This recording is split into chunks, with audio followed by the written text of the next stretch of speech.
Mga kabisnes naming minamahal, makikisuyo po kami. Naglalambing po kami sa inyo. Kung maaari po sana ay pakisuportahan natin Analisa Reality Vlog. Analisa Reality Vlog. Hello mga kabayan, kumusta po kayo? Welcome back. Welcome po sa aking YouTube channel, Analisa Reality Vlog. Para po doon sa mga bagong pasok pa lang sa aking munting kubo, thank you po. Maraming salamat sa pag-subscribe. And to my silent viewers, maraming salamat din po. At yung mga nagla-like, nagko-comment at saka nag-share, thank you rin po. At yung reaction ko ngayon ay patungkol po dito kay Bong. 2 araw na po ang nakalipas na na-upload dito nila Pinuno Ka Business. Pero bago ko ituloy, please support po Ka Business Official, Papa Dins TV, and Ka-Business Family. At shoutout din po sa lahat ng aking mga kasama, mga reactors. Okay, so proceed na po tayo sa aking simpleng reaction dito. Ito ngayon 2 araw na nakalipas. Ito sila Pinuno Ka Business, nagpa-good vibes. Nag-practice sila ng sayaw, pinakita sa atin yung gusto nilang mabuo ng mga steps. Pero habang nag-uumpisa pa lang, nandyan pa, may tumawag kay Mrs. Ka Business. Tapos pinuntahan nila yon at pagbalik, pinakita ni Mrs. Ka Business kay Pinuno na mayroon papel na dumating. At nung chinek nga ito at binasa ni Pinuno Ka Business, ito'y napag-alaman natin na yung papeles na hawak niya ay kay Bong. So, anong klaseng papeles kaya yon? So, yun na. So, dati kasi si Bong wala pang walang birth certificate. Ito na yung kasagutan ngayon na inayos na ito nila Mrs. Ka Business at dumating na. So, mayroon na siyang birth certificate. So, ibig sabihin, ito si Bong, hindi na siya kolorong, kumbaga sa sasakyan. Meron na siyang pinanghahawakan kasi importante sa atin yung birth certificate. Ito yung magpapatunay na lihitin mo kang Pilipino o Pilipina o taga-Pilipinas, kung ano man yung tawag doon. So, ayan, legit na Bong. Congratulations. Salamat kila Mr. and Mrs. Ka Business at saka sa buong family Ka Business na nandyan ka. Hindi lang pagkup-kup sa'yo ang kanilang ginawa, kundi binigyan ka pa na talaga ito para sa akin is panghabang buhay mong panghawakan na yan, Bong, na talagang meron ka ng papel kahit saan ka magpunta. Hindi ka na masasabing no NPA. Sabihin yung mga no permanent address. Parang ganun yun eh. So, legal ka na at magagamit mo na yan sa mga transaction mo, lalo't meron ka ng YouTube channel, yung Kagwang Bong Official. At syempre lahat ng ito ay nakuha mo dahil sa tulong ng Ka Business Family. Sila naman ang talagang simula umpisa. Sila talaga ang nagmalasakit at nagmahal sa'yo sa kabila ng mga pangyayari sa kalagitnaan na nandoon yung, alam naman na natin, para sa mga datihan na. At yung sa mga bago pa lang po sa aking YouTube channel, ito yung si Bong ay dati siyang taong grasa po na natagpuan nila Pinuno Ka Business, tinulungan at nagkaroon ng mga pagsubok sa kalagitnaan at balik ulit siya sa Ka Business Family. At ngayon, ayan na. Talagang dito sinubok yung katatagan ng samahan, yung talagang pagmamahal nila kay Bong.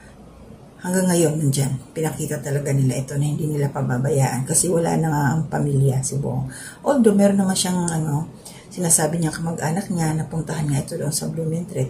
Pero iba pa rin yung ngayon na talagang nandyan siya na masasabi natin, mayroong total na nag-guide kay Bong at saka yung malasakit na punong-puno ng pagmamahal at pangunawa, yun. Inuunawa yung kalagayan ni Bong. So, mawala nga ito, halimbawa, hindi siya makapasok. Si Bong talagang check agad nila Pinuno Ka Business kung kumusta niya, nasaan na ito, ano nang nangyari. Kasi ganun talaga sila, ang Ka Business Family. Hindi lang yung paibabaw ang kanilang mamalasakit sa isang tao. Kaya napakaswerte mo, Bong, dahil, ayan, nabanggit na dito ni Pinuno Ka Business dahil nga, kung sakasakali man na lalabas sila ng Pilipinas, hindi ka pwedeng iwan. So, kukuhanan ka rin nila ng passport. Grabe ka, Bong, napakaswerte mo sa family Ka Business. Kayong lahat na nariyan sa pamilya na yan nila Pinuno Ka Business, napakaswerte ninyo. Dahil ano man ang plano nila sa pamilya, kayo ang second family kasama nila. Kaya huwag kayong sisira or anuman. Mahalin nyo rin ng tapat ang ka-business family. Yun yung sinabi ni Budang dati na nung birthday ba niya yun na basta mahalin nila ang kanyang mga magulang. Yun ang importante. Kasi syempre, pag nasaktan yung nagdamdami magulang nila na stress, kasama din sila yung pamilya, yung anak. Kaya ikaw, Bong, tuloy-tuloy mo na yung pagbabago mo. Marami na kaming napapansin at naririnig din namin kay Pilono Ka-Business na nag-a-attend ka na ng Bible study.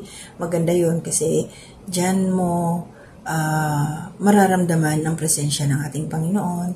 Tapos mamomold pa ang iyong isipan at malalaman mo kung ano yung mga dapat at hindi dapat gawin. Kasi may mga limitations tayo sa tao, tapos sa sarili mo. Ganun yun eh.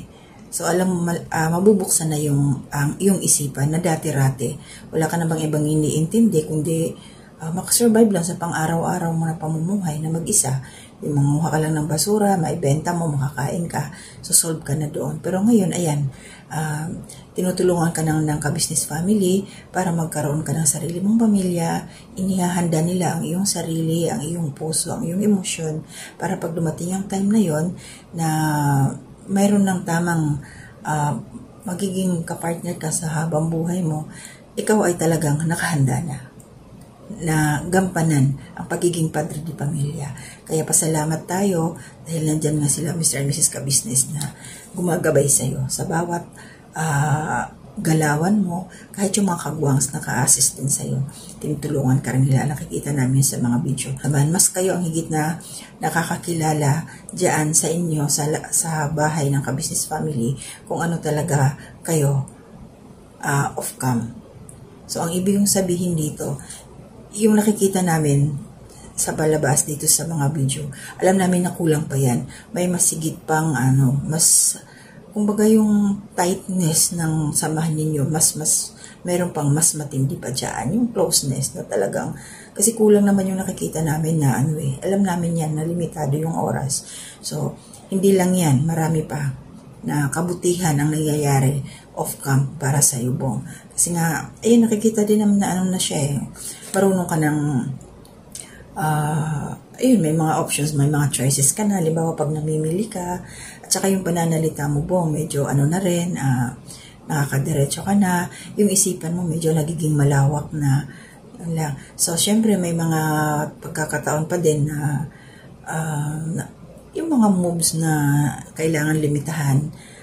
So, yun lang yung sa akin, Bong, masaya kami para sa'yo. Maraming natuwa sa comment section na ngayon meron ka na talagang papeles, legal ka na, at dahil yun nga sa ka-business family.